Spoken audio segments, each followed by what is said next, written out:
step gimana caranya bagi teman-teman yang ingin menjadi seorang Android developer.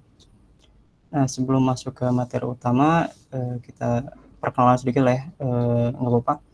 Jadi, nama saya Irfan Deron Sukirman, saya senior mobile developer di Haruka Edu. Nah, itu di sampingnya ada alamat email saya, nanti mungkin barangkali mau ada kolaborasi lagi setelahnya ataupun lain-lainnya, itu bisa kirim aja email ke situ. Terus selain email juga ada beberapa account yang bisa teman-teman akses. Itu ada LinkedIn saya, terus juga GitHub, ada juga Instagram, juga Medium, itu isinya ya tips trik Android gitulah. Terus juga ada Telegram. Nah, itu bisa teman-teman manfaatin buat tektokan sama saya kalau misalkan ada yang perlu didiskusiin tentang Android gitu. Ya tektokannya di luar jam kantor lah ya, maksudnya malam-malam gitu. Nah, ini sedikit tentang pengalaman saya. Jadi, saya dulu lulus kuliah tahun 2015 di Unicom. Setelah lulus, saya gabung ke Gids Indonesia sebagai Android developer. Jadi, sebelum saya kuliah itu saya dulunya SMK jurusan listrik gitu. Jadi, kalau misalkan teman-teman di sini ada yang apa ya, backgroundnya bukan dari RPL ataupun ya bidang IT, jadi jangan malu buat kalau misalnya ada keinginan buat jadi Android developer gitu. Jadi yang penting ada niat buat belajar dan mau gitu. Nah, setelah masuk ke Gids tuh saya sempat keluar tahun 2019 dan sekarang gabung lagi di Gids tapi freelance. Jadi kurang lebih kalau misalkan di Gids itu saya udah 4 tahun lebihan lah.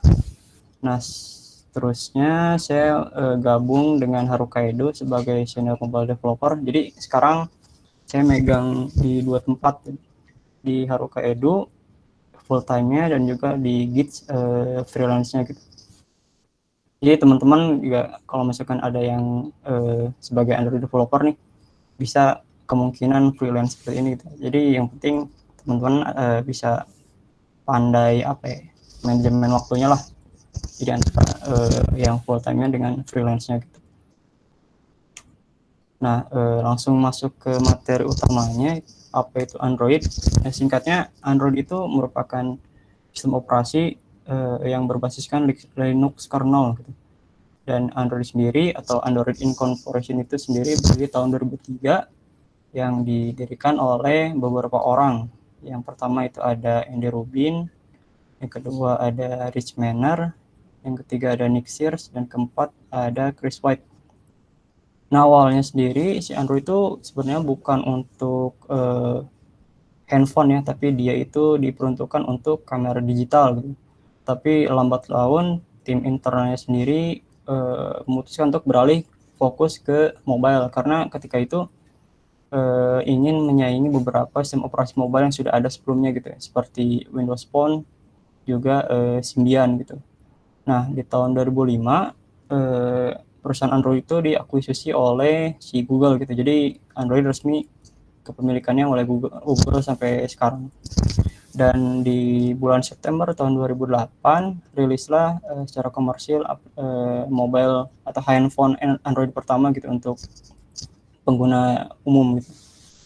Nah, itu kurang lebih sejarah singkat dari sistem operasi Android itu sendiri. Nah, teman-teman bisa baca nanti di Wikipedia ataupun di website officialnya gitu.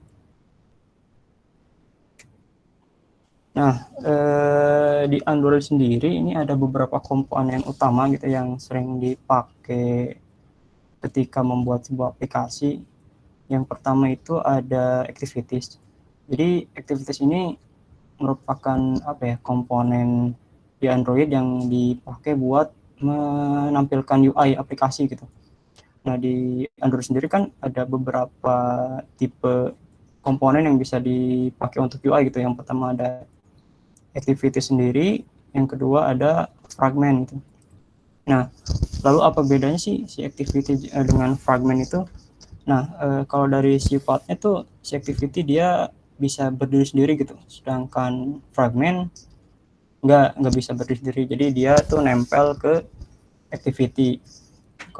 Soalnya tujuan dari adanya fragment salah satunya itu membuat UI itu menjadi lebih fleksibel. Artinya bisa jadi dalam satu activity itu bisa lebih dari satu fragment gitu. Sebagai contoh, teman-teman kalau misalkan ada yang pernah bikin aplikasi dengan komponen tab layout, itu kan pakai komponen fragment buat masing-masing tab. Nah itu kurang lebih sebagai contohnya gitu.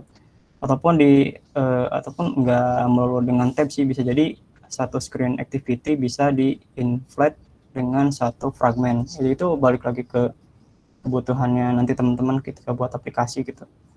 Lalu yang kedua ada services. Nah, services ini merupakan komponen di Android yang biasanya dipakai buat menjalankan sesuatu yang sifatnya prosesnya panjang gitu. Sebagai contoh, sebelum contoh, jadi service ini biasanya dijalankan secara background rata-rata gitu. Nah, sebagai contoh, rata-rata sekarang kan kita pakai handphone itu udah multitasking gitu ya. Jadi sembari chatting berbarengan dengan dengerin Spotify gitu.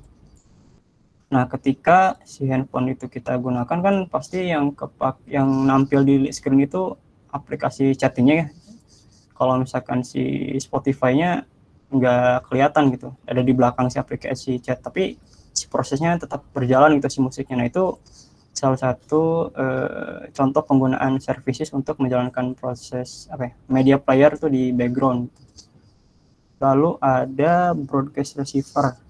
Broadcast receiver ini salah satu komponen yang bisa teman-teman pakai untuk blast event atau broadcast event. Sebagai contoh, misalkan teman-teman lagi buat aplikasi kuis nih. Nah, aplikasi kuis kan itu punya waktu expire. Nah, misalkan si waktunya itu teman-teman jalanin di service di background gitu. Nah, gimana caranya dari service itu ngasih tahu kalau waktu kuisnya itu habis. Nah, itu bisa manfaatin yang namanya broadcast receiver. Jadi ketika teman-teman si waktu kuisnya itu habis, pakai broadcast receiver buat ngupdate event atau misalkan ngirim event ke depan gitu, bahwa ini loh waktu kuisnya itu udah habis itu. Setelahnya itu mau game over dan lain sebagainya. Lalu ada content provider. Nah, ini salah satu komponen yang bisa dipakai buat memanage data di lokal gitu, entah itu data dengan SQLite atau sekarang itu Room, terus juga bisa juga pakai file text biasa gitu. Nah, ini content provider ini untuk ngeprosesnya bisa dibilang kayak kita kalau misalkan ngeproses data dengan bahasa SQL gitu. Misalkan kalau query di SQL kan select, all, dan lain sebagainya gitu. Nah, kalau untuk content provider sendiri, kalau misalkan kita mau mengakses data ke lokal itu pakai yang namanya Yuri.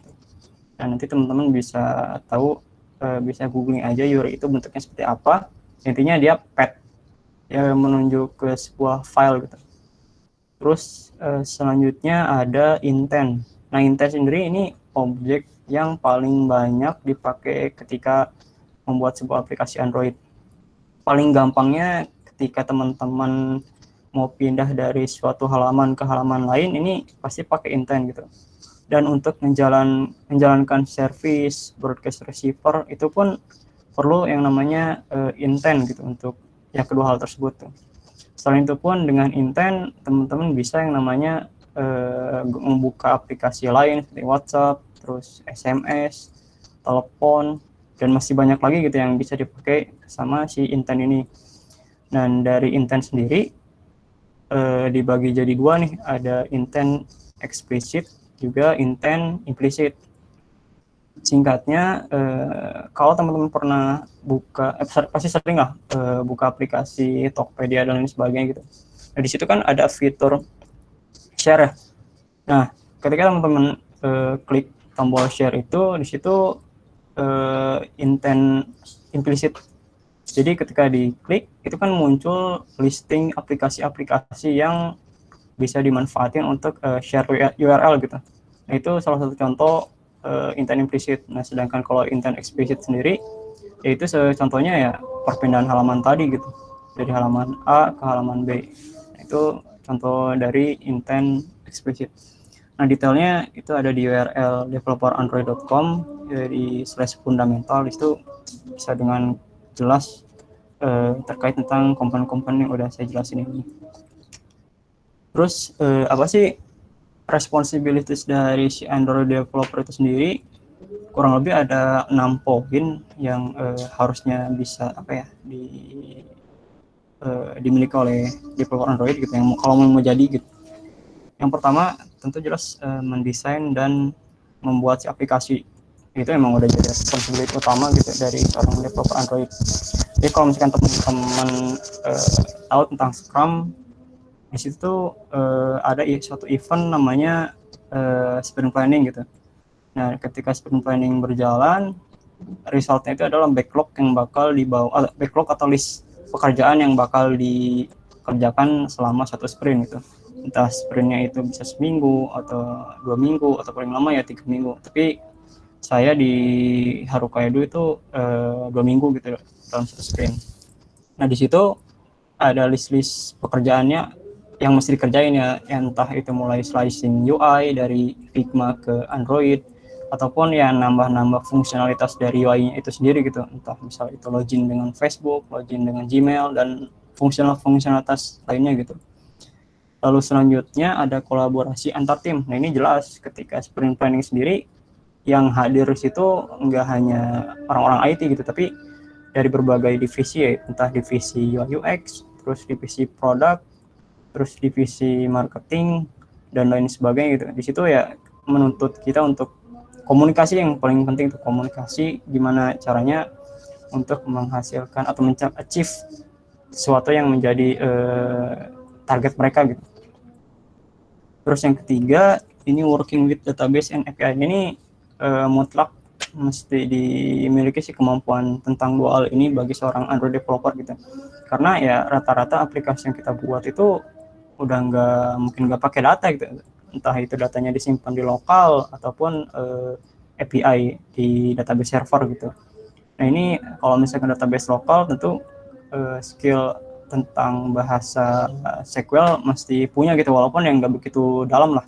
Ya, seenggaknya kalau misalkan tentang get all, insert, update data tuh harusnya udah bisa lah gitu. Terus kalau toolsnya sendiri ya, kalau di Android sekarang ramenya kan pakai Room gitu. Terus juga kemampuan untuk komunikasi dengan server ya caranya dengan API gitu. Lalu selanjutnya ada implementasi unit testing. Ini bisa dibilang penting sih kalau menurut saya ketika teman-teman membuat sebuah aplikasi Android, karena ya terkait fungsi yang udah kita buat tuh tetap kita perlu testing gitu, apakah ini sudah sesuai dengan kriteria atau acceptance kriterianya atau belum gitu. Nah, kalau misalkan belum berarti harus kita perbaiki lagi gitu sesuai dengan DOD atau definition of done dari si fungsinya itu gitu. Juga ini fungsi lain dari unit testing itu ya untuk mengcover segala kemungkinan ketika si aplikasi ini dipakai oleh user, karena kan behaviornya orang tuh beda-beda gitu. Ada yang memakainya itu ya santai, ada juga yang makainya yang nggak santai gitu. Nah, ini keuntungan unit test salah satunya itu gitu, untuk mengcover segala kemungkinan aktivitas user terhadap aplikasi yang kita buat nantinya gitu. Terus ada fixing bug, ini mah jelas gitu. Setiap ada error apapun aplikasi, entah itu dari QA ataupun dari report Play Store, itu jadi tanggung jawab utamanya si Android developer gitu untuk mau-fixing error-error yang ada. Lalu selanjutnya ada keeping up with new technologies gitu. Nah, ini penting sih menurut saya. Jadi jangan sampai ketika teman-teman udah istilahnya jago, jangan sampai terlena atau nyaman diam di zona nyaman gitu. Jadi artinya menolak untuk mempelajari satu hal yang baru, karena belum tentu teknologi yang teman-teman kuasai di tahun 2020 itu masih bekerja di tahun 2025 gitu. Ya seenggaknya walaupun teman-teman ilmu baru itu nggak kepake di tempat kerjaan, seenggaknya tahu gitu dan mungkin itu bisa bermanfaat di tempat lain atau di waktu yang lain gitu. Itu sih, jangan sampai kita itu terlalu stuck di zona nyaman gitu. Coba dieksplor lagi karena teknologi kan update tiap waktu gitu. Lalu selanjutnya apa sih skill yang diperlukan buat Android developer itu sendiri? Kurang lebih sih roadmap-nya seperti ini sih, dari mulai beginner sampai dibilang expert gitu. Ya pasti di awal-awal sendiri teman-teman harus nentuin nih bahasa apa yang mesti teman-teman pelajari, karena kan di Android sendiri bisa pakai dua bahasa gitu, bahasa Kotlin juga Java, dan Java dan Kotlin itu sendiri bisa saling kerjasama gitu, dalam arti di tempat saya kerja sekarang pun masih ada beberapa modul atau fitur yang masih pakai bahasa Java gitu, dan sekarang lagi migrasi dikit-dikit ke Kotlin. Jadi artinya yang sesuatu yang dari Java bisa komunikasi dengan Kotlin, yang dari Kotlin pun bisa komunikasi dengan Java gitu. Karena kan ada istilahnya interoperability gitu. Nah, itu bisa teman-teman cari itu apa maksudnya. Nah, setelah itu ya, setelah bahasa, oh ya, ini kita akan coba split ke beberapa section nanti setelah ini. Nanti ini roadmap-nya teman-teman bisa buka aja di website roadmap.sh, di situ bisa jelas kelihatan seperti apa. Nah, ini berdasarkan pengalaman saya juga teman-teman sejawat gitu, yang apa sih yang mesti dimiliki sebagai seorang beginner gitu. Yang tentu yang pertama adalah problem solving gitu. Dan ini mutlak apa ya, harus dimiliki gitu, karena yang namanya seorang programmer kan rata-rata memecahkan suatu masalah terhadap apa ya, aplikasi yang kita buat gitu. Kita bikin aplikasi ya untuk membantu memecahkan masalah orang gitu. Nah, kalau misalkan kemampuan problem solvingnya aja nggak ada, itu bakal kesulitan gitu sebagai seorang Android developer gitu. Lalu understanding requirement. Nah, ini teman-teman harus tahu tentang kebutuhan sebuah misal fitur gitu. Misal contoh, teman-teman mau bikin fitur login dengan Facebook. Nah, di situ teman-teman harus tahu nih, kira-kira apa aja nih yang dibutuhkan untuk membuat sebuah fitur tersebut gitu. Ya tentu jelas kan kita butuh namanya ya, entah SDK-nya si Facebook ataupun dependensinya si Facebook itu sendiri gitu. Terus selanjutnya komunikasi ini penting. Jadi jangan sampai kita tuh seorang yang pasif gitu. Kita, kalau menurut saya itu, kita harus jadi seorang yang proaktif gitu. Jadi ya entah ketika kita ada masalah kita langsung nanya ke orang lain, ataupun kita ngebantu orang lain yang lagi kesusahan gitu, dengan cara kita menawarkan diri gitu. Lalu ada selanjutnya ada kolaborasi. Nah, ini ya ketika kita membuat sebuah produk, entah produk ataupun project base gitu, ini yang namanya kolaborasi udah mutlak ada gitu, baik itu dengan klien, terus dengan tim internal. Ini semua tentang kolaborasi gitu. Yang penting adalah adab dari seorang developer itu sendiri perlu kedepankan gitu. Terus juga want to learn from others. Jadi seperti yang tadi saya sudah sebutkan bahwa kita perlu proaktif, yaitu jadi kita jangan malu untuk buat belajar dari orang lain, baik itu dari atasan kita ataupun level kita, atau bahkan belajar dari yang di bawah kita gitu. Karena nggak semuanya sih, ada sebagian yang mungkin gengsi untuk nyari ilmu yang ada di bawah kita gitu. Itu jangan sampai lah kita memiliki hal demikian.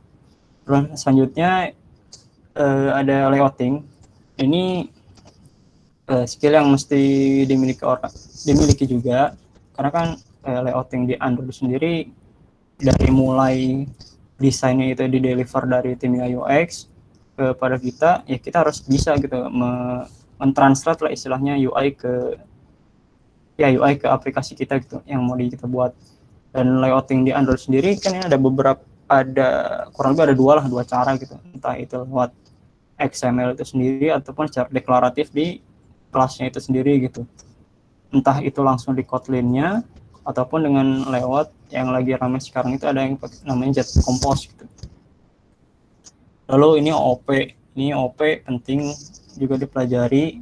eh, baik itu teman-teman yang udah sebelumnya udah pernah belajar tentang Java OOP, ketika teman-teman pindah ke Kotlin sebenarnya nggak begitu menjadi masalah sih, nggak akan jadi kesulitan yang berarti gitu, karena Java dan Kotlin menurut saya nggak begitu jauh gitu perbedaan bahasanya, seperti misalkan Golang dengan Kotlin gitu kan beda gitu ataupun misalkan apa ya, Python dengan Kotlin itu kan beda gitu. Ini kan masih keluarga sih, jadi kurang lebih stylenya sama gitu. Terus ada material design, ini ya ini perlu diketahui juga karena kan material design itu sebagai guideline UI-nya si Android gitu. Entah dari mulai tipografinya, terus dari pewarnaan, terus padding margin dan lain-lain. Pokoknya style theme Android sekarang kan semua material design gitu. Jadi teman-teman juga harus tahu apa itu material design dan gimana sih best practice-nya menggunakan material design di si Android gitu. Terus Android fundamental ya seperti yang udah saya sebutkan tadi gitu, ada activities, service, juga komponen-komponen lainnya gitu seperti notification, terus juga content provider dan hal-hal lainnya, ini yang mesti teman-teman pelajari juga gitu. Lalu ada Git. Nah ini mutlak harus sebagai beginnernya memang harus tahu ini tentang Git, karena ya bisa teman-teman bayangin gitu, project yang udah gede masa harus di deliver dengan yang namanya flash disk atau bahkan disket gitu kan, ini udah susah gitu, apalagi projectnya udah bergiga-giga, dan itu kalau misalkan sekali copy juga pakai flash disk juga gede, nah itu juga kok jadi nggak efektif gitu. Makanya dengan hadirnya Git ini bisa cepat lah ketika misalkan ada segala satu perubahan yang dilakukan oleh seorang developer. Lagi ini kerasanya ketika teman-teman bekerja secara tim gitu. Kalau misalkan teman-teman sendiri tanpa Git pun sebenarnya nggak masalah gitu. Tapi kalau misalkan ketika teman-teman udah lakuin kolaborasi, ini mutlak kalau kata saya ini harus dipakai gitu sebagai kolaborasi codingan pekerjaan teman-teman. Lalu selanjutnya sebagai seorang intermediate, apa sih yang mesti dikuasain gitu. Yang pertama ada mobile app lifecycle. Nah ini mutlak harus dikuasain nih. Ya kan di Android sendiri lifecycle kurang lebih ada lifecycle yang dari si activities itu sendiri, itu juga ada dari fragment, terus juga service juga punya lifecycle-nya itu sendiri gitu. Nah jangan sampai apa ya, materi ini teman-teman nggak paham gitu. Kapan kita ngelakuin aksi di on create, kapan kita ngelakuin aksi di on pause dan on stop, destroy. Ini mutlak teman-teman tahu gitu, karena ini akan mempengaruhi aplikasi yang teman-teman buat sesuai dengan flow-nya atau enggak gitu. Ini penting gitu. Terus juga API connection REST. Ini rata-rata nih aplikasi kita semua udah pakai yang namanya REST API gitu buat entah itu ngambil data, terus update data dan lain sebagainya.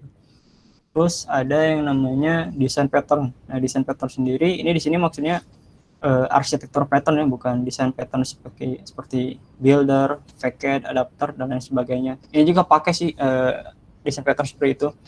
Tapi yang saya maksud di sini adalah MVVM, MVI, MVC, terus dan MV yang lainnya gitu. Nah, di sini kalau saya bilang nggak ada yang paling benar ya kalau misalkan desain pattern itu sendiri. Jadi ini lebih kepada apa ya, kebutuhan teman-teman gitu, sesuai dengan kesepakatan tim pakainya mau apa, dan juga sesuai dengan case-case tertentu gitu. Misal kalau misalkan teman-teman hanya cuma buat halaman about gitu, itu nggak perlu lah pakai pattern, karena bakal jadi overkill istilahnya gitu. Dari halaman about yang statik, misalkan statik itu misalkan pakai MVVM terlalu banyak tuh filenya, karena kan butuh view model dan lain sebagainya gitu. Jadi cukup satu activity aja. Terus try more UI komponen, ya komponen-komponen di UI di Android kan banyak gitu, dari mulai ya view group itu sendiri, dari relative, linear, frame, sekarang ada constraint dan lain sebagainya gitu. Itu teman-teman harus pelajari juga gitu, karena tiap komponen juga mewakili tiap case yang teman-teman bakal hadapi nanti gitu. Terus ada third party libraries seperti Glide, Retrofit. Ini yang sering banget dipakai rata-rata oleh kita semua, yaitu Glide buat library image, itu juga Retrofit sebagai library buat REST API gitu. Juga testing yang tadi udah saya sebutkan. Jadi local storage gitu. Local storage dulu di Android sendiri kan ada beberapa tipe gitu, ada bisa pakai file text itu sendiri ataupun local DB dengan SQLite, atau sekarang pakai Room, terus juga bisa pakai shared preference. Lalu Me as Advanced Android Developer. Nah, apa sih yang perlu teman-teman pelajari atau kuasai ketika teman-teman sudah menjadi seorang yang mahir gitu sebagai seorang Android developer? Yang pertama tentang dependency injection. Ini rata-rata aplikasi sekarang udah banyak banget yang pakai dependency injection karena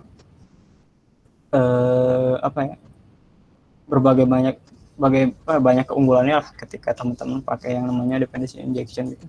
Terus juga ada security. Ini saya pun belum pernah sih implementasi security di Android Studio di Android, karena ya ini salah satu keunggulannya ya bisa meminimalisir yang namanya reverse engineering gitu.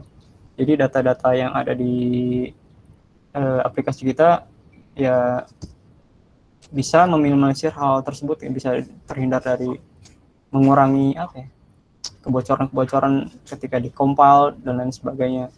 Terus dependency management ini teman-teman juga harus tahu gimana caranya untuk mengelola dependensi yang ada di Android ketika membuat sebuah aplikasi. Kan ini kalau misalnya dependensi di Android sendiri kan dikelolanya dengan Gradle ya, dibandingkan sekarang. Di Gradle sendiri ya selain untuk mengelola dependensi juga di situ untuk memecah environment, dalam arti buat membuat beberapa tipe environment di aplikasi, misal environment staging, environment development, environment untuk production gitu. Terus juga belajar tentang konkurensi dan juga performance. Lalu nah ini yang jadi poin menarik, bagaimana sih peluang karir sebagai Android developer di Indonesia gitu. Ini yang biasanya bagi pemula-pemula tuh yang jadi kekhawatiran gitu, karena apakah saya udah terlambat atau belum gitu menjadi seorang developer Android. Nah, ini harusnya pertanyaan-pertanyaan demikian itu nggak ada lah. Sebagai ini nih sebagai contohnya, ini juga salah nih sebenarnya. Nah, sebagai data, kita lihat by data ya supaya lebih ilmiah gitu istilahnya. Nah, perkembangan atau mungkin data statistik pengguna handphone Android sendiri di Indonesia sendiri dari mulai Januari sampai November 2020 itu masih ada di rentang 92,13% gitu. iOS 7,6 dan yang lainnya itu hanya di 0,06% gitu. Dalam arti ini artinya kan berarti jumlah pengguna di Indonesia anggaplah penduduknya 200 juta, itu 90% dari situ ya 180 jutaan masih pakai Android gitu. Berarti peluang untuk teman-teman menjadi seorang Android developer itu masih terbuka lebar gitu. Dalam arti sekarang kan rata-rata udah rata-rata semua aktivitas nggak bisa lepas dari handphone gitu. Kemana-mana bawa handphone gitu, bahkan ke toilet pun bawa handphone gitu. Terus juga by Google I/O 2019 lalu, Google ngumumin bahwa 2,5 miliar handphone itu Android aktif per bulannya gitu. Itu kan jumlah yang sangat banyak gitu. Terus sekarang tuh kita lagi ada di era revolusi 4.0 gitu, yang segala sesuatunya yang tadinya manual berubah menjadi otomatis gitu. Yang berarti bahwa di situ ketika perubahan perlu adanya orang-orang yang mentranslate sesuatu yang tadinya manual menjadi otomatis gitu. Dan sebagai contoh gini, dulu kan teman-teman kalau misalkan mau ngirim barang kita perlu datang ke kontor gitu, kontor JNE dan lain sebagainya. Sekarang kan udah nggak nggak perlu lah, tapi ya kadang-kadang masih suka kesana gitu. Dia udah punya aplikasi officialnya sendiri gitu. Kalau misalnya kita mau ngirim barang, kita tinggal isi data dan sebagainya, nanti kurir jemput gitu. Udah sampai situ. Dan untuk paymentnya sendiri ya kita udah mulai cashless gitu, nggak perlu lagi pakai cash-cashan, udah ada yang namanya mobile banking gitu, di situ udah serba otomatis. Berarti ya antara kebutuhan sekarang untuk orang-orang yang bisa translate itu sendiri masih sangat besar gitu peluangnya. Bagi teman-teman yang mau jadi seorang Android developer pun masih terbuka lebar gitu. Terus kalau melihat dari pertumbuhan di dunia ini per April 2020 kemarin, ada beberapa poin yang meningkat nih. Dari total populasi yang meningkat 1,1%, yang dari total populasi berarti meningkat 82 juta orang. Terus pengguna handphone juga naik 2,5%, pengguna internet naik 7,1%, dan aktif media pengguna sosial tuh naik 8,7%. Lalu berdasarkan data juga, karena kita kan sekarang lagi posisinya lagi COVID-19, behavior orang sekarang udah mulai berubah gitu, rata-rata berubah gitu, dari mulai kebiasaan dan pekerjaan dan sebagainya. Nah, by data sekarang orang-orang tuh 57% banyak ngabisin waktu buat nonton film, lalu seterusnya dan sebagainya, dan terakhir 14% itu dia ngedengerin podcast gitu. Nah, berdasarkan data-data yang saya sampaikan ini bisa menjadi peluang teman-teman juga gitu untuk selain memotivasi teman-teman yang mau jadi Android developer, juga sebagai ide untuk membuat sebuah aplikasinya gitu. Nah, karena sekarang lagi COVID, terus juga kebiasaan orang sekarang kalau by data ini jadi kayak gini, ini bisa menjadi peluang ide teman-teman untuk membuat sebuah aplikasi gitu. Kira-kira apa nih aplikasi yang cocok buat yang saat ini berlaku gitu, atau saat ini sedang berlangsung gitu. Nah, lalu di mana sih saya bisa belajar untuk bisa menjadi seorang Android developer? Ini ada beberapa platform learning yang bisa teman-teman manfaatin sih. Yang pertama itu ada Udacity, yaitu ada yang berbayar juga ada yang gratis gitu. Juga di coding sama, ada Ruang Guru, juga ada Udemy, ada Facebook Forum, YouTube udah jelas, ada blog juga di Medium dan sebagainya, dan juga Telegram lah. Itu kalau teman-teman udah yang masuk ke Telegramnya ADB, juga di situ tempat belajar buat teman-teman. Nah, untuk saran saya sih, kalau misalkan teman-teman di sini baru belajar dan mau untuk menjadi seorang Android developer, belajar bahasa dulu tentu ya, dari Java. Kalau misalkan ditanya Java dulu atau Kotlin dulu, atau misalkan nggak perlu belajar Java langsung Kotlin, kalau saran saya sih mending dua-duanya dipelajarin sih. Dua-duanya dipelajarin, tapi nggak perlu sampai dalam banget, terlalu kelamaan di bahasa, tapi akhirnya Android nggak kepelajarin gitu. Jadi tetap dipelajarin aja si Java dasarnya, apalagi Java AOP. Jadi ketika teman-teman pindah ke Kotlin itu menurut saya nggak akan begitu kesulitan itu, karena bakal kerasa lah keuntungannya teman-teman ketika membuat aplikasi dengan Java dengan Kotlin gitu. Sebagai contoh, ketika teman-teman membuat button di UI, ketika akan menambahkan sebuah event listener dengan Java, itu bisa kurang lebih 7 baris gitu. Dengan Kotlin tuh bisa 1 line doang gitu, 1 baris. Itu salah satu keunggulan Kotlin yang jadi singkat itu codingan kita yang sudah kita tulis itu. Untuk YouTube tutorial sendiri, untuk bahasanya ya, maksudnya saya saranin coba teman-teman buka channelnya Programmer Zaman Now. Di situ udah itu channelnya kakak kelas saya waktu di Unicom dulu sih. Di situ lengkap banget buat ngejelasin materi tentang bahasanya, dari entah itu Java ataupun Kotlin gitu. Di situ juga udah dijelasin urutan-urutan bahasa yang urutan poin-poin yang mesti dipelajarin gitu. misal dari Kotlin itu sendiri gitu. Kotlin itu sendiri ya tentang Kotlin basic perlu dipelajari, mutlak emang harus dipelajari gitu. Terus ya dari Kotlin basic, Kotlin OOP, Kotlin generic, collection, unit test, dan yang terakhir yang ekspornya itu ya Kotlin coroutines. Lalu gimana sih caranya kita menjadi seorang software engineer di startup gitu, entah itu startupnya startup product based ataupun project based gitu. Ini ada beberapa tips sih yang bisa teman-teman pakai, kurang lebih ada 6 poin. Yang pertama itu ya, seperti yang udah saya sebutin, join ke online course, entah itu di coding, ruang guru, Udacity, dan web-webnya, blog dan lain sebagainya, itu yang sebagai tempat teman-teman belajar gitu secara online. Kalau misalkan mau offline pun ya entah itu dengan komunitas ataupun dengan klub-klub di kampusnya masing-masing, itu teman-teman bisa manfaatin untuk sebagai tempat belajar teman-teman. Lalu yang kedua ini adalah logic training. Ini perlu juga dipelajari gitu, karena kan kita nggak bisa lepas dari yang namanya memecahkan masalah gitu. Nah ini bisa sebagai tempat latihan teman-teman untuk melatih logic, bisa lewat Codility ataupun HackRank,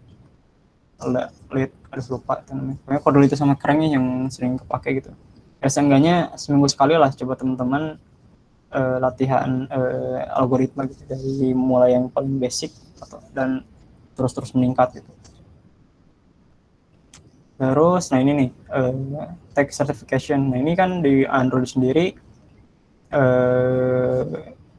ada AAD, Associate Android Developer gitu. Ini kalau misalkan teman-teman mau ngambil spesialisasi Android.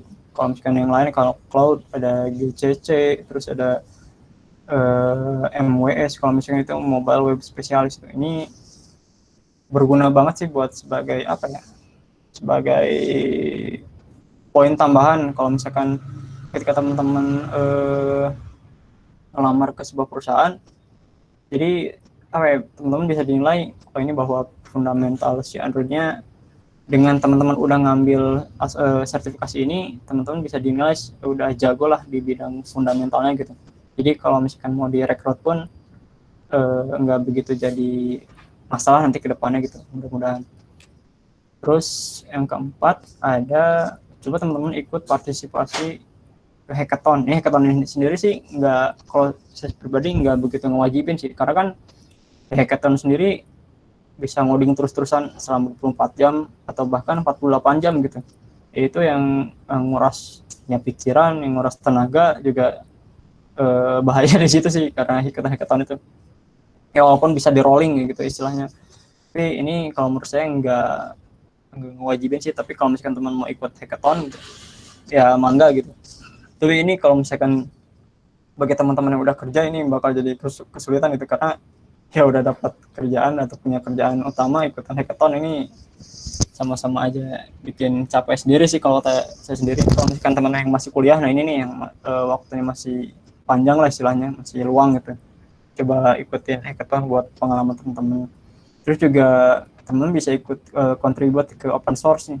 Jadi kan rata-rata di GitHub itu banyak sekali project open source gitu, dan banyak juga isu-isu misalkan yang dibuat oleh orang lain di repo tersebut. Nah itu teman-teman bisa coba ikut nyemplung situ buat ya entah itu cuman nambah readme doang, atau ya kalau misalkan ada isu readme gitu, ada yang minor dan lain sebagainya.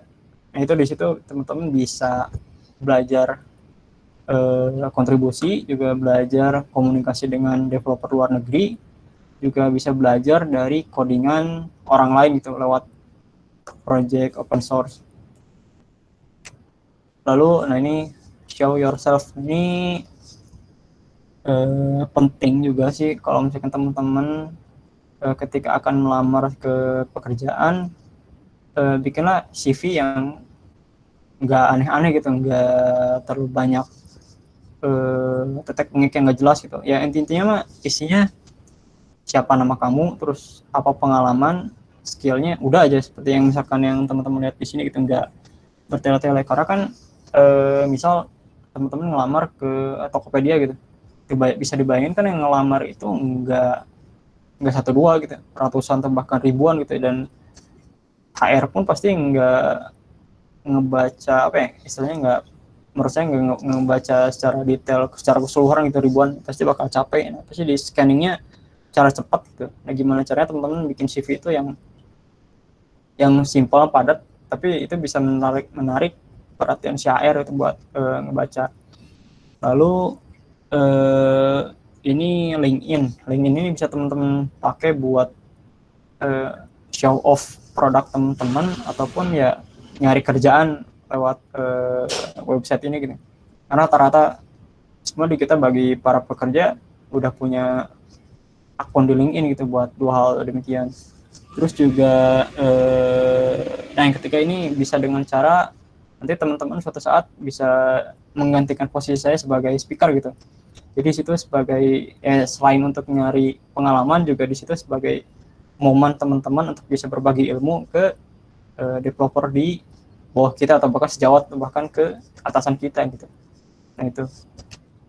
Terus ini nih yang penting juga ketika teman-teman apa ya dihadapkan dengan sebuah kesulitan, ini jangan sampai apa ya nyerah begitu aja gitu. Jadi ketika teman-teman misal nyobain retrofit nih buat ngambil data dari API-nya Movie, gagal nih 10 kali, ya udah maksudnya dicoba lagi aja ke 11, gagal di 11 coba aja ke 12, nah terus aja seperti itu gitu. Jadi jangan sampai ketika teman-teman gagal istilahnya pundung atau minder gitu, jadi malas untuk belajar. Jangan sih, ya namanya juga kayak misal si Mark Zuckerberg gitu ya, dia juga pasti ngalamin yang namanya try and fail gitu, ketika ngebuat Facebook dan sebagainya gitu. Itu sih kuncinya, ketika coba gagal ya coba lagi gitu sampai teman-teman bisa gitu. Nah ini jadi ketika teman-teman sedikit tips, ketika misalkan udah sampai tahap dipanggil oleh HR, saran saya gini sih, kalau misalkan teman-teman emang benar-benar fresh graduate, tapi jangan sampai benar-benar fresh graduate itu ketika dipanggil untuk apa ya, untuk interview oleh HR gitu. Jadi seenggaknya sebelum ketika teman lulus kuliah udah punya skill basic gitu, untuk bekal pekerjaan nanti ke depannya gitu. Nah ketika teman-teman ketemu HR, lebih baik jujur gitu. Misal sama HR tuh ditanya, kamu bisa pakai retrofit atau enggak gitu. Oh saya belum bisa nih mbak, kalau misalkan mbak atau misalkan teh atau dan sebagainya belum bisa pakai retrofit untuk REST API.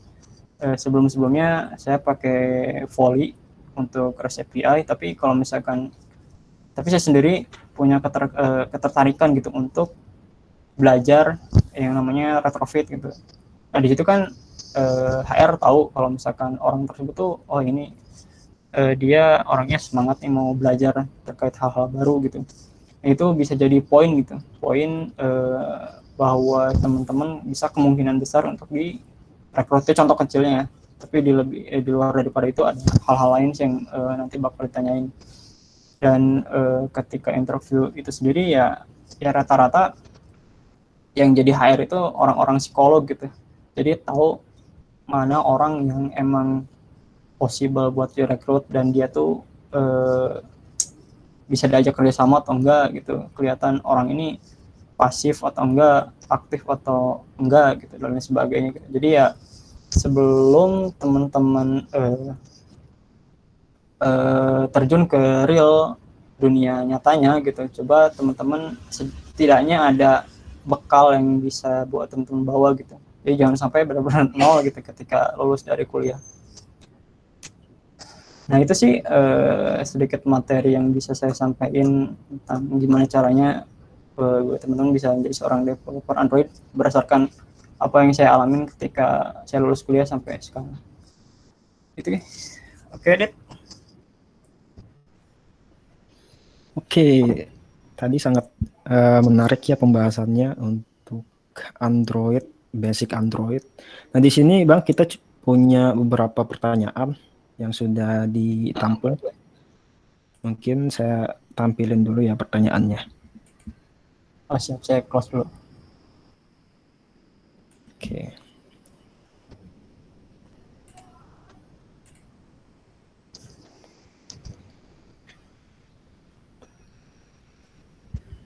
Oke, sudah terlihat? Masih lebih. Oh ya, boleh. Sip. Oke, di sini ada 17 pertanyaan. Mungkin kita jawab dari yang paling atas ada ya, Kak. Pertanyaan pertama di sini, apa sih yang membuat Java atau Kotlin masih memiliki kelebihan dalam membuat aplikasi mobile daripada Flutter ataupun React Native? Pertanyaan menarik. eh Kalau dari yang saya pengalaman gitu, pengalaman sampai sekarang, saya jujur nggak begitu suka dengan hybrid gitu. Karena saya kalau misalkan asumsiin, kalau misalkan ngomongin dari performance, lebih bagus natif ketimbang dengan hybrid. Contohnya gini, waktu dulu ketika saya kerja, saya sebelum di Haruka itu saya kerja di toko distributor namanya tuh.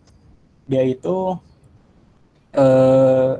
si aplikasinya itu pakai React Native, dan saya masuk ke sana itu sebagai Android developer native Kotlin. Jadi ketika dia CRN itu di build ke iOS, oke gitu, lancar, smooth. Tapi ketika dia itu ke Android, dia nge-lag-nya luar biasa gitu. Scrollnya nggak smooth banget. Jadi itu kurang lebih salah satu minusnya kenapa saya nggak ke hybrid gitu. Itu bukan berarti saya ngejelek-jelekin Flutter atau React Native itu. Jadi balik lagi ke kebutuhannya teman-teman gitu. Tapi kalau misalkan saya pribadi, kalau ditanya bikin aplikasi pakai native atau Flutter, hybrid, itu balik lagi ke kebutuhan itu. Kalau misalkan teman-teman butuh yang cepat,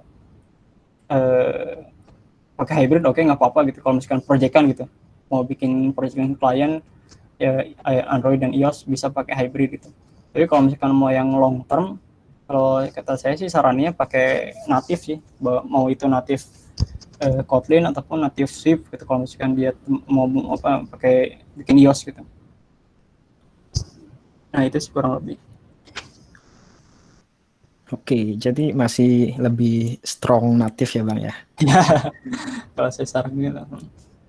Oke, kita menuju ke pertanyaan selanjutnya. Di sini, untuk pemula, lebih baik belajar native dulu atau langsung ke hybrid seperti yang tadi React Native atau Flutter? Kalau kata saya, kalau yang masih pemula dalam arti dia waktunya masih banyak yang lowong, lebih baik dua-duanya sih dipelajarin gitu. Jadi supaya teman-teman kerasa gitu mana enaknya native ataupun hybrid. Tapi kalau misalkan malah jadi bingung, kalau kata saya saranin sih natif dulu lah. Cobain natif dulu gitu selama ya entah setahun 2 tahun gitu. Tapi kalau misalkan bisa paralel dengan hybrid, ya why not gitu. Soalnya kan sekarang juga lagi rame-ramenya tuh pakai Flutter. Jadi kalau misalkan teman-teman buka website freelance, terus ya tech hiring kayak gitu, juga banyak juga perusahaan yang sekarang nyari developer Flutter gitu.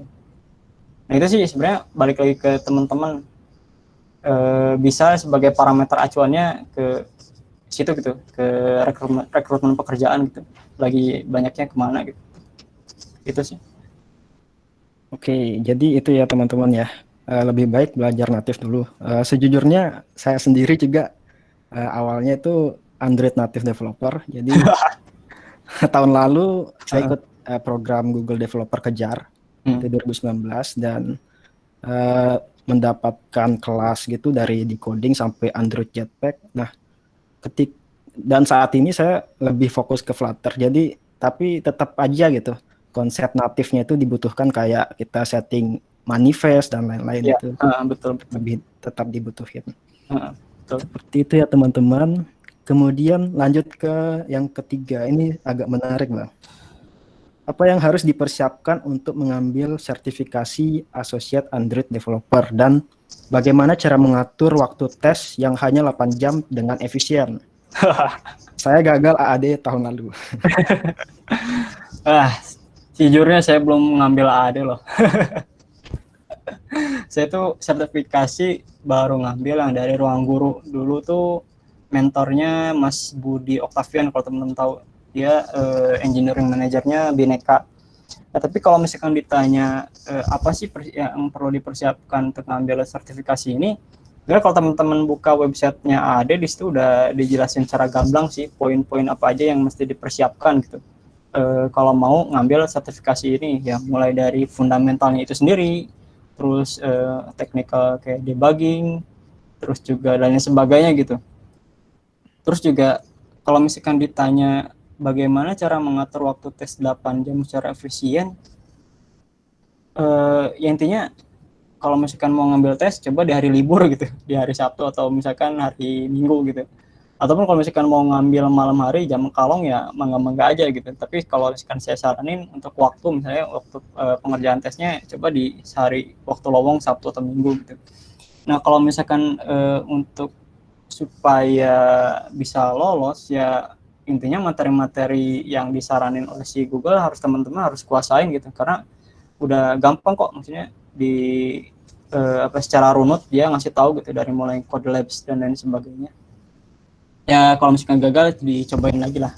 Saya juga insya Allah tahun depan udah mulai mau ngambil sertifikasi ini. Jadi lumayan penting juga sih. Oke, itu dia jawaban dari pertanyaan yang ketiga. Nah, kita lanjut ke pertanyaan berikutnya. Di sini pertanyaan satu. Oh, ada 2 pertanyaan ternyata. Izin bertanya, Kak, saya tertarik untuk berkarir di dunia Android developer. Perusahaan apa saja yang kira-kira banyak membutuhkan Android developer di Indonesia? Wow, banyak Pak. Kalau misalkan dari tema-temanya gitu, dari mulai tentang yang keuangan, tentang makanan, terus dari perusahaan IT itu sendiri banyak banget yang ngebutuhin Android developer itu kan, karena kan seperti yang udah saya sebutin tadi, kita lagi ada di dunia 4.0 gitu ya, dari segala sesuatunya manual ke otomatis gitu. Nah ya tinggal teman-teman harus mempersiapkan bekalnya dulu gitu ya, lewat entah di coding kah atau misalkan ikutan club. Jadi ketika teman-teman nge-apply sebuah ke perusahaan, ya udah ada bekal gitu. Nah kalau misalkan sekarang ditanya mau ke perusahaan apa nih setelah nanti lulus, nah kalau saya sendiri dulu ketika lulus kampus tuh nggak nge-apply ke company IT apa ya based on product gitu, tapi saya ke project base dulu di Gates. Jadi kalau misalkan ditanya produk kah atau misalkan project base kah, ketika lulus dua-duanya aja apply, karena yang terpenting adalah ketika teman-teman masuk ke perusahaan itu, teman-teman mau belajar atau enggak gitu, dan teman-teman bisa ngasih dampak atau enggak gitu. Nah kalau misalkan kalau menurut pendapat saya sih, teman-teman coba aja lamar dulu ke perusahaan project base gitu. Karena kenapa ke project base dulu saya sempat megang project dalam satu sprint tuh 3 project gitu. Kebayang 3 project, berarti kalau misalkan dalam 2 minggu rata-rata satu project cuma 3 hari gitu. Nah di situ ngelatih mental banget, ngelatih pikiran dan lain sebagainya, dan ngelatih fisik juga sih, karena ya capek banget 3 project dalam satu sprint gitu. Nah coba aja 1-2 tahun di company IT yang project base, baru setelah dari situ teman-teman ngelamar ke company yang product base gitu. Jadi kalau menurut saya ketika teman-teman nanti udah 2 tahun di project base dengan langsung ke produk gitu, teman-teman udah punya apa ya, mindset atau misalkan sesuatu yang beda, yang bisa jadi itu masukan yang baik ketika teman-teman masuk ke produk base gitu. Nah itu sih kurang lebih. Oke, semoga jawabannya memuaskan. kita lanjut. Sorry. Nah ini manfaatin juga magang. Ini Iya, internship. benar-benar manfaat banget sih kalau teman-teman saya saranin, baik itu di project base atau product base, manfaatin banget ini magang, karena itu bisa menjadi poin utama, poin unggulan ketika teman bakal direkrut sama si perusahaan itu gitu. Jadi karena udah tahu culture, udah skill udah keasah dan lain sebagainya. Nah itu sih. Oke, kita lanjut ke pertanyaan berikutnya. Di sini masih orang yang sama sepertinya. Semua Untuk sama. di industri sekarang, apakah Kotlin banyak digunakan atau lebih ke Flutter, lagi-lagi Flutter? Dan juga kemampuan UI UX, apakah harus dimiliki oleh seorang Android dev? Kalau misalkan pengen ilmiahnya sih harusnya ada data statistik ya, maksudnya sekarang Kotlin itu berapa persen, Flutter itu berapa persen. Tapi kalau misalkan menurut asumsi saya masih banyak Kotlin sih ketimbang Flutter ya, kalau misalkan ditanya seperti itu gitu. Karena ya lebih duluan lahirnya natif ketimbang hybrid gitu. Berarti otomatis sekarang masih banyak yang pakai Kotlin gitu ketimbang Flutter. Walaupun sekarang Flutter lagi banyak juga dicari gitu. Terus juga kalau misalkan ditanya apakah seorang Android dev itu harus memiliki kemampuan UI UX, seenggaknya punya dikit, walaupun dikit itu, karena kan kita apa ya istilahnya, ada suatu istilah yang namanya perfect pixel. Nah di situ seorang Android dev mesti punya hal tersebut, karena ya kerjanya nge-slicing UI dari Figma atau Sketch dan sebagainya ke UI di XML gitu. Jadi harus dibuat sepersis mungkin, seperfect mungkin gitu. Tapi kalau misalnya ditanya harus dalam banget punya UI UX, bagus sih nggak apa-apa, tapi nggak perlu sampai dalam pun nggak masalah sih.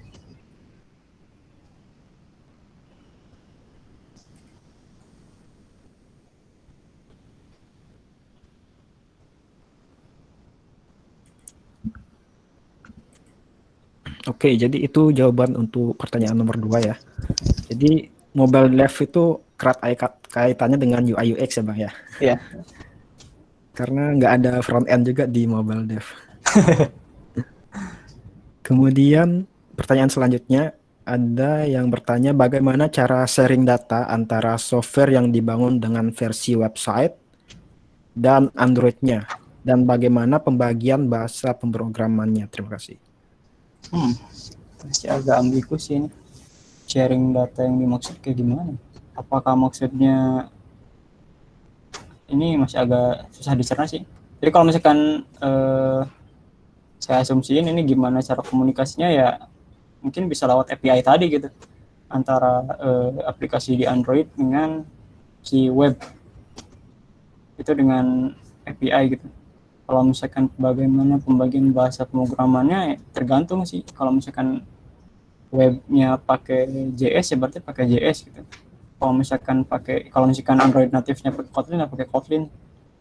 Ya mudah-mudahan ini menjawab sih, karena ini saya masih agak bingung juga sih buat mencernanya gitu pertanyaan ini. Mudah-mudahan menjawab. Oke, semoga menjawab ya. Kita lanjut ke pertanyaan berikutnya. Pak, perbedaan signifikan antara Kotlin dan Flutter itu apa ya? Flutter lagi. Aduh, ini Flutter. Yang pertama dari bahasa juga beda gitu. Ini yang satu Dart, yang satu Kotlin. Terus kalau misalkan dari segi size, jelas beda gitu. Saya soalnya pernah pengalaman juga itu bikin aplikasi simpel gitu, Hello World atau misalkan UI base di Flutter dengan Kotlin tuh perbedaannya agak jomplang juga sih. Hasilnya lebih besar di Flutter ketimbang di Kotlin ya, karena Flutter itu include modulnya Android juga iya, include si iOS juga iya gitu.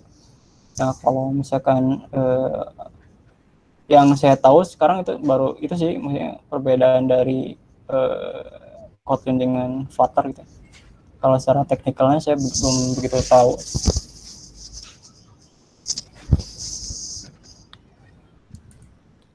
Oke, semoga bisa menjawab pertanyaannya. Kemudian kita lanjut ke pertanyaan berikutnya. Apakah pekerjaan seorang Android developer diharuskan bisa bikin database dan API juga? Ini situasional. Kalau misalkan teman-teman kerja di satu company, tapi di situ nggak ada orang back end-nya lah, istilahnya yang ngurus API dan database, mau nggak mau teman-teman di situ jadi avatar gitu. Jadi ya bikin API-nya iya, native Android-nya juga iya gitu. Tapi ya syukur-syukur kalau misalkan di company itu ada back end-nya, jadi bisa istilahnya nggak begitu terbebani gitu. Nah, kalau misalkan diharuskan bisa bikin database API, enggak sih kalau kata saya. Karena kan dia punya role-nya masing-masing yang bertanggung jawab untuk hal tersebut tuh. Tapi ya kalau misalkan seperti apa yang saya sebutin tadi gitu, kalau misalkan di kantor nggak ada orang yang buat API, ya teman-teman diharuskan jadi avatar sih jatuhnya di situ. Nah itu sih. Oke, kita lanjut ke pertanyaan berikutnya. Kak, jika kita mulai kerja menjadi programmer Android, apa saja yang harus dipersiapkan terlebih dahulu? Yang pertama Sepertinya sama aja sih kayak yang tadi. berarti Nggak apa-apa lah. Yang pertama yang perlu disiapin ya tentu niat sih menjadi bekerja sebagai Android developer. Terus device juga perlu juga dipunya gitu. Ya laptop iya, handphone juga iya. Tapi kalau masalah laptop bisa iya bisa enggak sih, karena ada juga perusahaan yang dia udah nyediain laptop khusus di kantornya gitu buat kerja, itu bisa ngebantu. Tapi kalau teman-teman sendiri punya rezeki lebih buat beli laptop, ya monggo nggak apa-apa gitu. Apalagi kalau misalkan udah apa ya, statusnya jadi sultan gitu, bisa beli MVP, ya itu lebih bagus lagi sih. Soalnya kerasa buat seorang developer ketika pakai MVP itu sih yang saya rasain. Terus juga ya selain device dan lain sebagainya, tetap belajar kursus online seperti yang udah saya sebut tadi, entah online course ataupun lewat mentor langsung gitu. Itu. baik. Kita lanjut lagi. Pertanyaannya selanjutnya adalah, Kak, garis besar life cycle Android development tuh kayak gimana? Garis besar life cycle itu bisa dibilang apa ya, step dari aplikasi sih kalau saya sebut. Karena kan dari activity sendiri gitu, misal di situ ada beberapa step life cycle-nya itu, misal kayak on create, ada on resum, on pause, sampai on destroy. Nah di situ metode-metode itu tuh bisa teman-teman pakai gitu sesuai dengan kebutuhan gitu. Kapan kita ngelakuin proses ketika on create, misal teman-teman ketika buka aplikasi itu kan di situ ada aktivitas manggil API gitu. Nah di situ teman-teman harus tepat manggil API-nya, jangan sampai di on destroy yang nggak akan kepanggil-panggil gitu. Kalau misalkan teman-teman manggil API di on destroy gitu, baru kepanggil ketika si aplikasi di close gitu, karena udah nafsu nggak keambil-ambil gitu datanya. Dan itu kan ngambil data berarti ya di on create tuh. Terus juga misal apa sih yang masih dilakuin teman-teman ketika di on pause atau on destroy. Ya misalkan ada aktivitas-aktivitas lain seperti service yang mesti dimatiin, ada juga apa ya, koneksi ke database yang perlu dimatiin dan lain sebagainya gitu. Karena misal sebagai contoh gini, service itu ada yang mesti harus terus-terusan dijalani di background atau foreground atau background, atau ketika di foreground aja. Berarti ya kalau misalkan service itu perlu dijalani di background aja, di foreground aja, berarti ketika teman-teman aplikasi teman-teman mencapai state on pause atau on destroy, ya berarti harus dimatiin gitu. Nah itu sih kurang lebih garis besar life cycle itu buat ngatur-ngatur case kayak gitu. Oke, baik. Semoga bisa menjawab pertanyaannya dengan baik. Kita lanjut lagi. Pertanyaan selanjutnya adalah, apakah bahasa pemrograman yang digunakan untuk membangun app disesuaikan dengan jenis app yang akan dibangun atau disamakan saja dengan memakai Java atau Kotlin? Keduanya pun nggak masalah sih. Sebenarnya untuk bikin aplikasi Android itu nggak disesuaikan dengan tema gitu. Dalam arti kalau mau bikin aplikasi tentang keuangan bagusnya pakai Java nih. Enggak sih, sebenarnya pakai Kotlin pun sama-sama aja bisa gitu. Jadi mau salah satu ataupun misalkan kayak case saya di kantor masih pakai Java dan Kotlin, itu sama-sama tetap bisa dipakai buat bikin aplikasi sih. Jadi nggak ada bergantung ke spesifik tema dan lain sebagainya sih. Baik, kita lanjut lagi ke pertanyaan selanjutnya. Kak, boleh dijelaskan cara kerja apps Android tuh kayak gimana, seperti komunikasi dengan database, API, dan kerja, dan lain-lain. Terima kasih. Wow. Kurang lebih sih kalau misalkan aplikasi Android yang komunikasinya dengan API itu gini. Teman-teman punya, misal lagi buka aplikasi WA gitu, WhatsApp, otomatis kan komunikasinya itu online gitu, online dengan juga membutuhkan seperti halnya API gitu. Nah, API sendiri ini sendiri apa ya, untuk menjembatani antara si aplikasi dengan database yang ada di server gitu. Nah, sebagai contoh gini, teman-teman tuh lagi ngechat dengan si B gitu. Nah, otomatis komunikasinya tuh kurang lebih kayak gini, teman-teman ngechat Bandung misalnya, dia otomatis ke si server dulu nih. Nah, dari server tuh kan dia punya origin dan destination gitu. Nah, dari server dia otomatis bakal dikirim ke si B. Nah, kurang lebih komunikasinya tuh kayak gitu, dari A server, server ke B. Begitupun nanti kalau misalkan si B mau ngebalas ke si A, berarti ya B ke server, server ke A gitu. Kurang lebih kayak gitu kalau misalkan untuk database yang sifatnya online gitu. Kalau misalkan dia komunikasi dengan database yang ada di lokal, ya berarti teman-teman bisa langsung ngelakuin aksi query gitu. Misalnya query get all, insert, update, delete. Nah, itu kurang lebih kayak gitu sih. Oke, semoga bisa menjawab pertanyaannya dengan baik. Nah, untuk pertanyaan ini mungkin teman-teman nanti bisa pelajari lebih lanjut, karena sesi ini, meet ini, itu menjadi pembukaan dari acara kita ASC keseluruhan selama 1 minggu. Jadi ditunggu aja. Kemudian kita lanjut ke pertanyaan berikutnya. Ini berkaitan dengan resource pembelajaran, Kak. Oh, Kak, apakah Udacity harus berbayar atau ada yang gratis course-nya? Udacity itu setahu saya ada sih yang gratisnya gitu.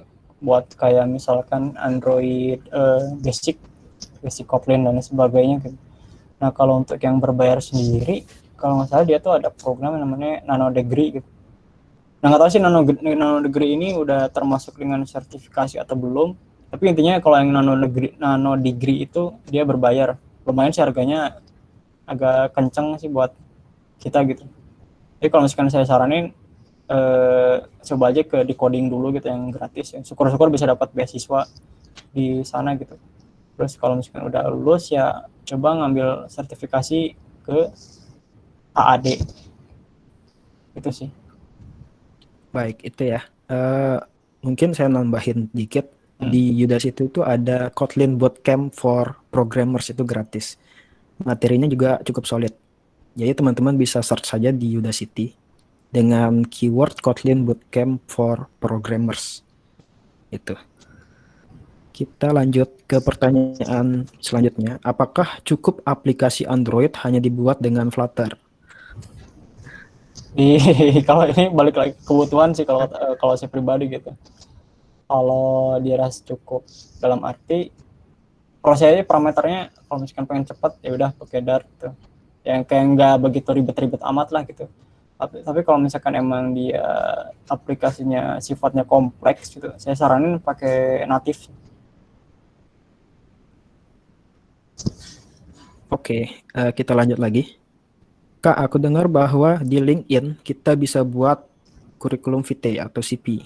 Bagaimana cara membuat CV di LinkedIn dan seperti apa formatnya? Saya sebenarnya bukan developer LinkedIn, jadi nggak tahu ada fitur buat CV di sana. Jadi kalau misalkan saya pribadi ya maksudnya bikin CV-nya CV entah itu pakai Adobe XD atau pakai ya Tools Design ataupun bisa pakai Microsoft Word gitu. Nanti kita upload ke sana sebagai apa ya? Sebagai data pribadi kita di sana gitu. Jadi ketika kita nge-apply pekerjaan di LinkedIn, nanti otomatis ya itu CV kita bakal ke-include gitu lewat ketika kita nge-apply. Terus kalau misalkan dari format sendiri, teman-teman sebenarnya bisa googling sih formatnya seperti apa. Tapi yang jelas intinya CV-nya nggak aneh-aneh lah, nggak banyak tetek-tek, dalam arti intinya jelas, padat gitu. Yang itu mendefinisikan teman-teman tuh seperti itu gitu. Dari mulai nama, pengalaman, kalau misalkan belum ada pengalaman pekerjaan ya mungkin pengalaman organisasi, ya kurang lebih seperti itu. Oke, seperti itu teman-teman. Kemudian kita lanjut ke pertanyaan berikutnya. Di sini mengenai interview. Biasanya pas interview sebagai Android developer, pertanyaan apa saja yang sering ditanyakan? Kalau sepengalaman saya sih awal-awal dulu melamar, yang paling ditanya itu ya tentang life cycle sih, life cycle fragment itu seperti apa, activity itu seperti apa, ya intinya fundamental dari si Android itu sendiri gitu. Terus misalkan gimana sih cara komunikasi Android dengan si API itu di service di server, nah itu biasanya pertanyaan itu keluar gitu. Terus misal kalau misalkan dia udah intermediate to expert, dia bisa ditanya kayak apa itu dependency injection dan gimana caranya dia itu bekerja di aplikasi Android, terus apa itu konteks, database lokal dan sebagainya. Jadi banyak sih yang bakal ditanyain. Tipsnya gini sih, kalau misalkan teman-teman masih di level beginner gitu, misal teman-teman apa ya, ngelamar ke perusahaan A dan kebetulan emang itu ngebutinnya beginner. Nah, coba teman-teman pelajari responsibility dan kebutuhannya, kan sebenarnya suka ada dicantumin di situ, dia harus menguasai A, B, C, D. Nah, sebagai bekal coba teman-teman pelajarin aja itu dulu, poin-poin yang jadi kriterianya.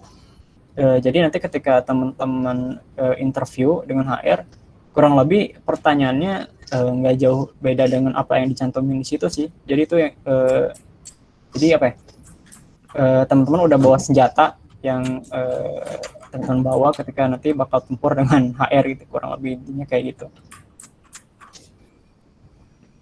Oke, semoga bisa menjawab pertanyaannya. Kita lanjut. Ada pertanyaan lagi, Kak, apa standar skill kita untuk dapat bersaing dalam dunia kerja, khususnya mobile developer? Dan bagaimana jika sebenarnya kita masih ragu dalam menghadapi dunia kerja? Ada tipsnya nggak gitu? Tipsnya intinya kalau saya pribadi sih apa ya, standar skill tuh relatif sih kalau kata saya gitu. Jadi cuman apa ya, kita yang tahu kita tuh udah ada di level mana gitu. Kalau misalkan ngacu kepada apa yang udah saya sampaikan tadi gitu, kalau misalkan teman-teman udah semua paham di beginner, ya berarti teman-teman udah satu tingkat di atas beginner atau di intermediate gitu. Nah, kalau teman-teman udah ngerasa jago di materi-materi intermediate, ya berarti teman-teman udah layak bisa dibilang masuk ke advance gitu. Nah, kurang lebih kayak gitu gitu. Nah, terus kalau misalkan masih ragu, saya ini jadi masalah gitu, ya jadi penyakit developer. Gak semua developer, sebenarnya semua orang kalau misalkan dia ragu, pasti dia nggak akan bener lah ke depannya gitu. Dan tipsnya ya intinya pede sih, pede dan mau nyoba dengan hal baru gitu. Kalau misalkan teman-teman udah diterima ke tempat perusahaan kerja dan misalkan pimpinan atau atasan ngasih challenge, terima aja. Perkara dia gagal atau bisa itu ntar aja gitu, masalah ntar. Yang penting kita mau nerima dan mau menjalani proses itu atau enggak gitu. Intinya ya pede dan coba proaktif gitu buat komunikasi dengan siapapun nanti di tempat pekerjaan. Itu sih. Oke, itu ya jawabannya teman-teman. Semoga bisa menjawab pertanyaannya dan juga mungkin bisa standarnya itu sertifikasi ya Kak ya. Ya, itu bisa jadi poin penting juga. Salah satu poin. Oke, kita lanjut lagi. Jika aplikasi dibuat untuk multi operating system, misalnya iOS dan Android, lebih mending dibuat dengan dua bahasa yang berbeda, yaitu Swift sama Kotlin, atau menggunakan Flutter yang sudah mencakup keduanya. Sama lagi. Kalau mungkin teman-teman punya cita-cita jadi full stack developer, saya nyaranin apa ya, mending natif lah buat iOS sama apa ya, sama Androidnya, karena kan sekarang juga ada yang namanya KMM gitu, Kotlin multi platform gitu. Jadi di situ teman-teman bisa lakukan sharing resource ya, dari level apa ya, level bisnis sama level datanya. Jadi teman-teman cukup apa ya, istilahnya ngebuat UI-nya lah gitu, UI untuk iOS juga, UI untuk Android secara natif, tapi belakangnya dia pakai Kotlin gitu. Jadi supaya nggak masing-masing buat. Terus kalau misalkan dengan menggunakan Flutter, ya itu seperti apa yang udah saya sebut tadi gitu. Itu balik lagi ke kebutuhannya teman-teman. Kalau misalkan dirasa udah cukup dengan Flutter, ya monggo gitu, nggak apa-apa pakai Flutter. Tapi kalau misalkan bagusnya, kalau misalkan aplikasinya itu cukup besar, dengan saat ini pakai natif sih, para pertimbangan performanya itu.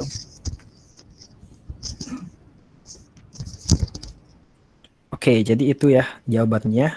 Kita lanjut lagi. Dalam Android developer, apa perlu kita memulai dari web, kemudian apa perlu kita dari web kemudian dikembangkan ke aplikasi Android, atau langsung ke Android aja? Langsung aja sih kalau kata saya, supaya nggak dua kali kerja juga gitu. Langsung ke Android natif aja, atau misalkan pakai Flutter gitu. Oke, kita lanjut lagi. Kak, kenapa bahasa Kotlin termasuk keluarga bahasa C? Ini kalau ini apa ya, ini mah hanya asumsi saya sih. Saya ini belum, maksudnya apa misalkan ada keterangan di Google si Kotlin ini keluarga C atau bukan, karena kalau saya secara apa ya, singkatnya pernah saya baca gitu, misalkan Java itu kan dia katanya sih keluarga C gitu. Jadi kalau misalkan dia keluarga C itu, dengan Java dan Kotlin bisa kelihatan sama itu karena style bahasanya, style penulisan, style bahasa. Itu kenapa saya nyebut itu masih keluarga C. Kurang lebih kayak gitu sih. Oke, kita lanjut lagi. Jika aplikasi dibuat, udah ini. Oke, mungkin teman-teman jangan di-upload dulu ya biar nggak keacak. Ini sudah tadi. Kemudian, Kak, itu fungsi dagger buat apa?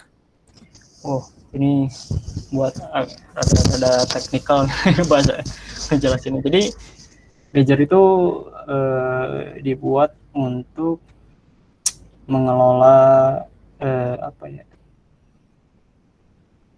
Kalau teman-teman udah jago OP, ini kerasa banget itu fungsinya buat penggunaan si ledger ini gitu. Karena biasanya gini, teman-teman kalau misalkan sekarang udah bisa buat aplikasi Android dengan view model, misalnya NPWM gitu, teman-teman kan biasanya kalau tanpa ledger tuh ngedeklarasiinnya ya, misal file, nama objeknya apa, sama dengan view model provider of apa gitu. Nah itu kan secara manualnya penulisannya seperti itu gitu. Nah dengan si ledger ini, tanpa kita harus membuat seperti itu, dia udah otomatis ngebuat apa ya, instance dari si kelas view modelnya itu sendiri gitu. Nah yang penting adalah teman-teman kalau misalkan mau pakai si ledger ini tuh harus belajar yang namanya anotasi prosesor gitu, karena ini udah dalam banget bahasanya. Di situ ada yang namanya anotasi prosesor, terus juga ada pengoptimalan instan dari si objek. Di situ ada yang namanya komponen dan sebagainya, banyak lah ini terkait apa ya, keunggulan dari si ledger itu untuk kebutuhan dependency injection gitu. Dan saya pribadi sih dulu sempat ada kesulitan ketika mempelajari ledger, emang karena apa ya, rada ngejelimet gitu si materinya tuh. Jadi setelah saya paham tentang dia itu lewat yang namanya Coin. Ada library di Android namanya Coin gitu. Di situ saya baru tahu cara kerja, misalkan inject itu apa, terus modul itu apa, dan sebagainya. Jadi ke teman-teman udah bisa Coin dan pindah ke Dagger itu enak sih. Jadi udah ada sedikit pemahaman, walaupun ketika implementasinya caranya beda. Nah itu sih. Oke, semoga bisa menjawab pertanyaannya. Kita lanjut lagi. Apakah membangun aplikasi diharuskan menggunakan Android Studio atau ada software rekomendasi lainnya yang memiliki fungsi yang sama seperti layaknya Android Studio? Kalau misalkan mau bikin aplikasi Android ya emang IDE-nya emang rekomendasinya Android Studio sih. Karena ya itu di situ udah paket komplit lah, dari mulai decompile, terus dari mulai nge-compile, debugging dan sebagainya, bikin APK itu udah enak banget gitu. Walaupun di tempat lain itu misal saya nggak tahu sih itu ada IDE lain. Oh iya ada. Sebenarnya sama-sama dari keluarga IntelliJ sih. Dia dari keluarga JetBrains, ada IntelliJ namanya. Cuman ya tetap disaranin kalau misalnya mau bikin aplikasi Android ya cukup pakai Android Studio aja gitu, daripada pakai IDE yang lain gitu. Karena ini udah official emang dari Google-nya nyaranin pakai itu. Terus juga emang tools supportnya emang udah banyak di situ gitu ketimbang pakai yang lainnya. Itu sih. Oke, semoga bisa menjawab pertanyaannya ya.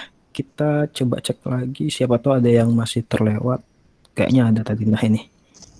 Kak, cara implementasi AI ke aplikasi Android itu seperti apa? Jujur saya belum pernah nyobain ini sih, implementasi AI di Android, tapi kalau misalkan teman-teman mau nyoba, di situ ada library namanya TensorFlow gitu. Nah, di situ teman-teman kalau mau belajar terkait tentang AI, machine learning dan sebagainya yang di Android ini bisa coba aja TensorFlow namanya.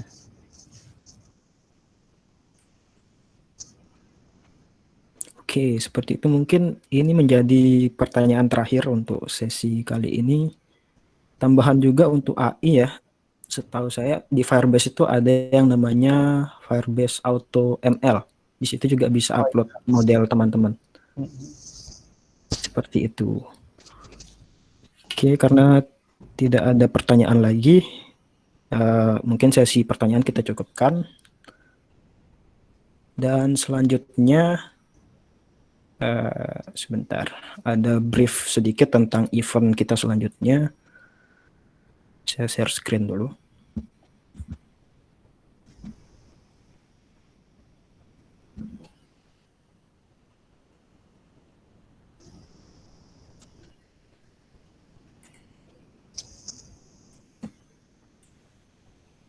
Sebentar, oke.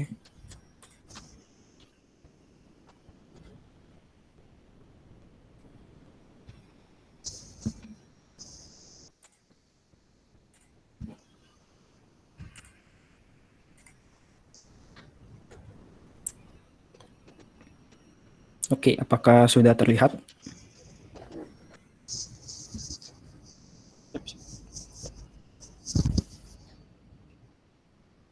Sudah, Bang. Oke, itu tadi penjelasan detail dari pembicara kita pada malam ini, yaitu Bang Irfan Irawan Sukirman dari seorang mobile developer di Haruka Edu. Nah, kemudian di sini kami dari core team developer student club Telkom University mengucapkan banyak terima kasih kepada Bang Irfan Irawan Sukirman karena telah memberikan materi pada malam hari ini. Dan untuk sertifikatnya nanti kami berikan setelah event. Siap. Terima kasih. Oke, jadi di sini saya akan menjelaskan sedikit tentang mekanisme event Android Study Jam kita 1 minggu ke depan ya. Nah, jadi apa sih yang harus teman-teman siapkan di sini? Yang pertama adalah prerequisite-nya itu adalah basic computer literasi. Jadi teman-teman bisa mengoperasikan komputer seperti pada umumnya. Kemudian basic matematika juga, seperti operasi dasar, seperti itu.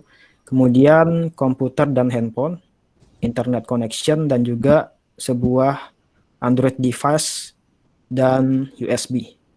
Di sini mungkin teman-teman ada yang mengalami keterbatasan resource untuk menjalankan Android emulator ya, karena jujur aja itu lumayan berat. Jadi kita sarankan teman-teman menggunakan device asli dan juga USB gitu. Kemudian, nah yang akan kita pelajari selama 1 minggu itu, yaitu yang pertama membuat aplikasi Android pertama. Kemudian kita akan belajar juga bagaimana setup Android Studio di PC teman-teman masing-masing dan bagaimana apa saja komponen-komponen yang harus diketahui. Kemudian kita juga akan belajar tentang basic dari pemrograman Kotlin dan kita akan belajar juga materi-materi advance lainnya. Nah, jadi jadwal kita untuk seminggu ini adalah seperti ini. Jadi pendaftarannya akan dibuka besok. Dipantengin aja di platform seperti biasa, yaitu di SC Event Platform. Nah, di situ nanti akan dibuka sekitar jam 9 pagi. Ada yang namanya New to Programming Track yang akan dibuka dari tanggal 13 sampai 16 Desember 2020. Itu selama 4 hari kita akan belajar tentang basic dari Android. Kemudian lanjutnya itu di tanggal 17 sampai 20 Desember 2020 kita akan buka sesi lanjutan dari New to Programming Track, yaitu Prior to Programming Experience. Nah, ini jadi materi yang lebih intermediate dari yang sebelumnya.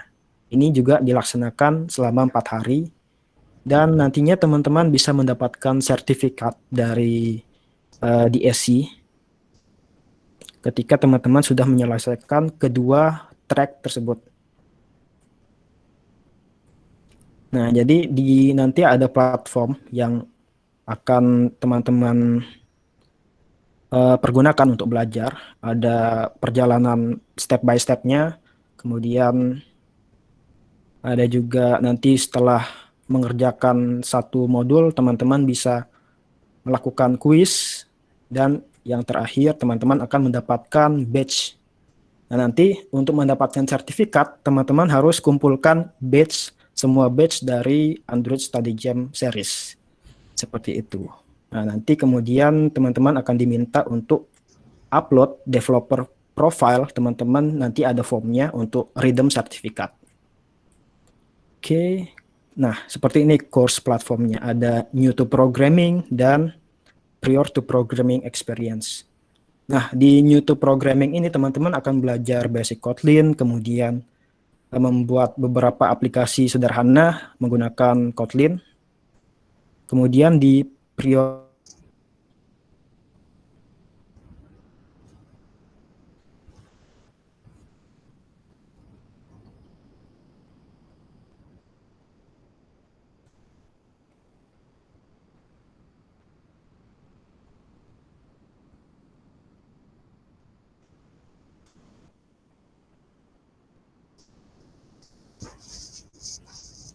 Halo, Dit. Halo.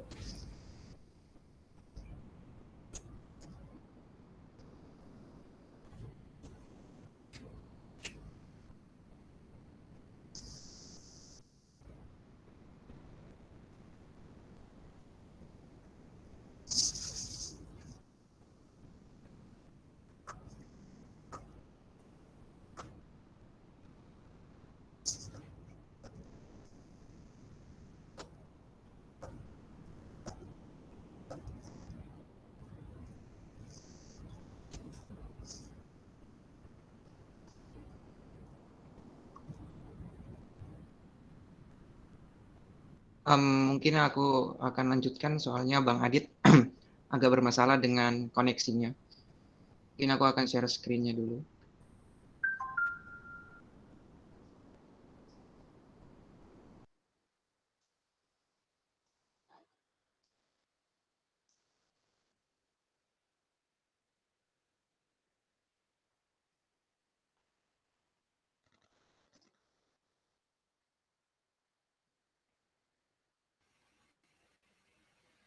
Sorry, tadi jaringannya agak hilang ya. Sampai mana ya tadi? Oke, Bang.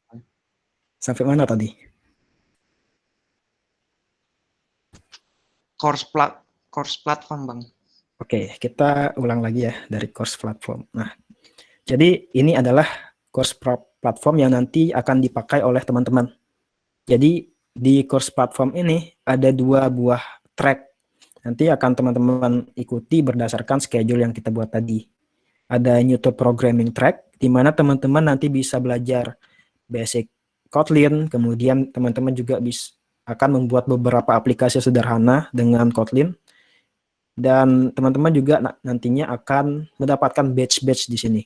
Kemudian di next schedule-nya itu ada prior programming experience. Nah, di sini teman-teman akan belajar tentang bagaimana cara mendapatkan data dari API, menggunakan retrofit, kemudian teman-teman juga akan belajar bagaimana cara untuk connect ke database SQLite dari Android menggunakan arsitektur yang dinamakan MVVM dan View Model. Nah, seperti itu untuk course platform. Nah, kemudian, ini adalah kita punya sebuah grup diskusi. Jadi, teman-teman silahkan join. Oh iya, belum share screen ya. Sorry. Wait. Nah, seperti ini.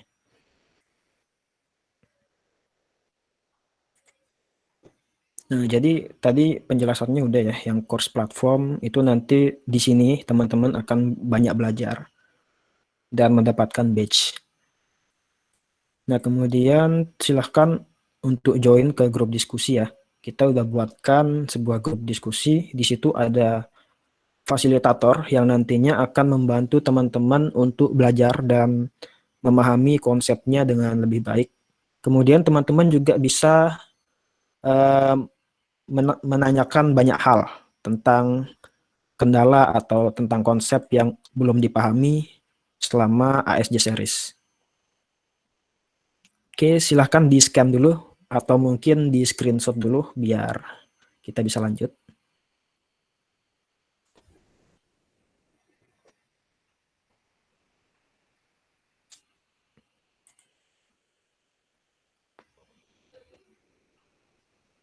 Oke.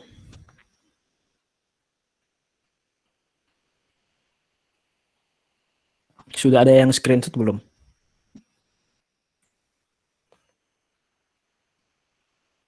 Oke, sudah. Sip.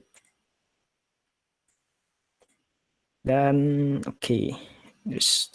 Nah, Android Study Jam ini akan dibuka besok jam 9. Itu dipantengin aja untuk programming track. Itu nanti akan dibuka besok. Kemudian untuk prior to programming track itu akan dibuka tanggal 16. Jadi tetap stay tune di DSC event platformnya Telkom University.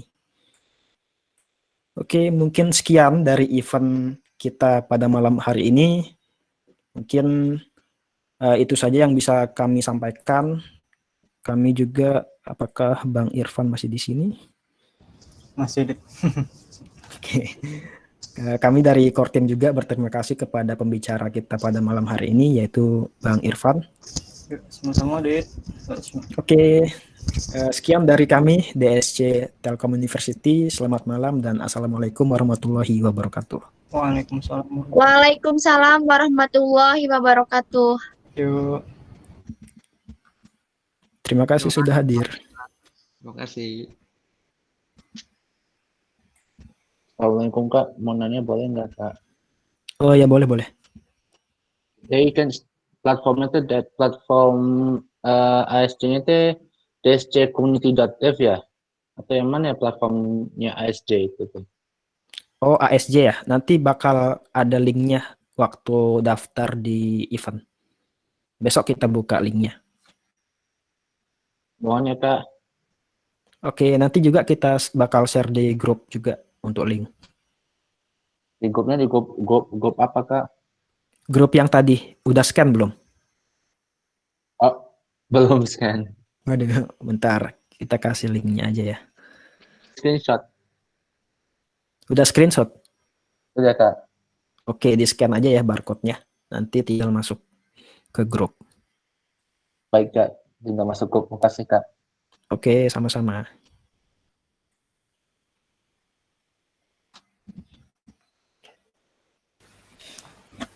Thank you semuanya. Oke, terima kasih sudah hadir.